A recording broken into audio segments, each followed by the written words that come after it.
I think what's really important to think about is what we can learn from before, when we were not in shelter in place, and what is going on now, and what we can learn from ourselves and from each other right now.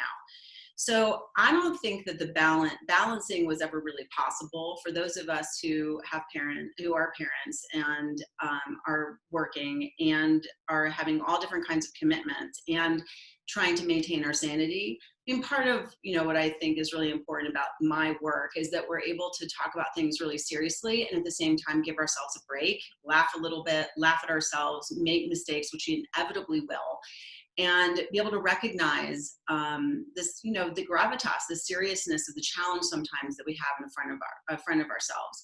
So I don't think balancing is ever really possible. I think it was just that we were tricking ourselves into thinking that balance was possible so that we could give ourselves sort of an impossible standard to feel bad about that we were not achieving.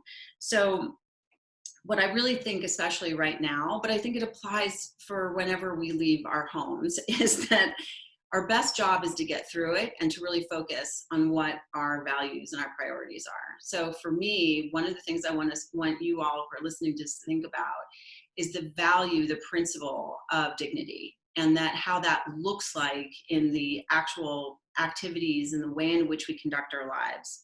So I'm going to take one really specific thing. I was thinking about the questions that people had asked me about this, that I'd gotten several of, about how to balance. And I'm going to take one specific example because I am so focused on what I said about not the why, the how, is that I think there's a moment that parents are really struggling with about maintaining their work commitments when they have children at home.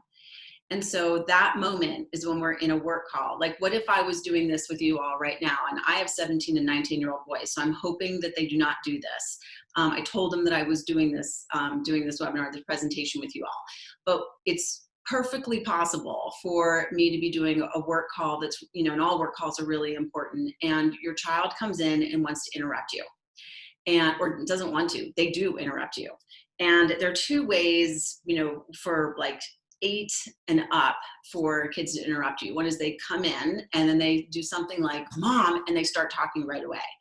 And then you're in this moment, mom or dad, you're in this moment where you're trying to, of course, be your professional self and keep, what you're saying to be cogent and on point.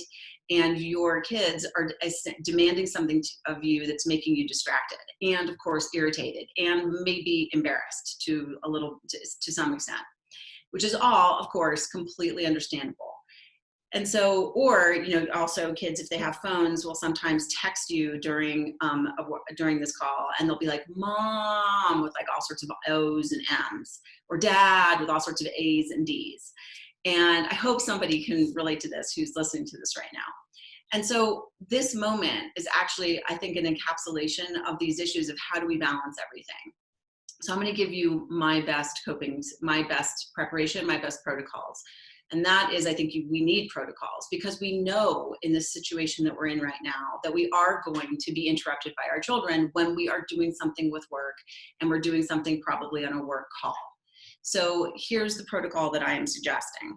What I'm suggesting is that you sit down with your child and say, what are the possible things that you think you would need to interrupt me to when I'm working? So you sit down, your child gives you the top 3 to 5 things of what they think are the reasons why they would interrupt you.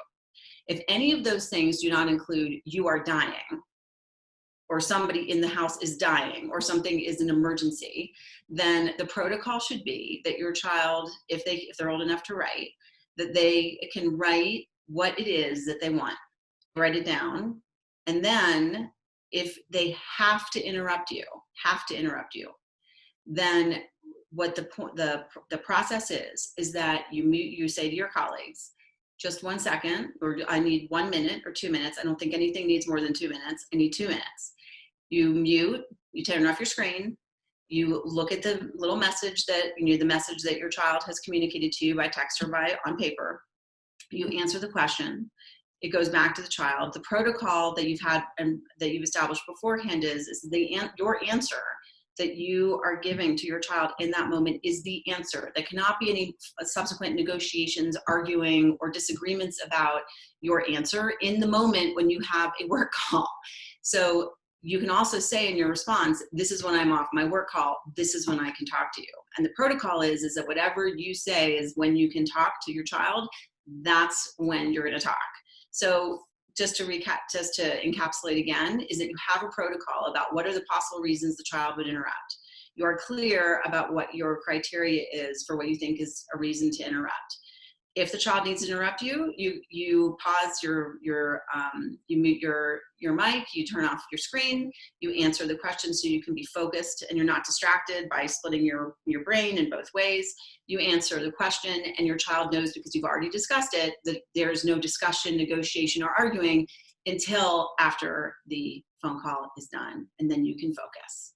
So for me, that's a way of, if we take a small microcosm of like a small example, and then we make it larger to how do we balance work and our children being at home. Because the thing that I also know and have experienced as a parent is that it's these moments that build our anxiety and build our frustration and build and build and build until sometimes we snap at each other at home when we really don't want to, but we're just under a situation where it just gets more and more feasible.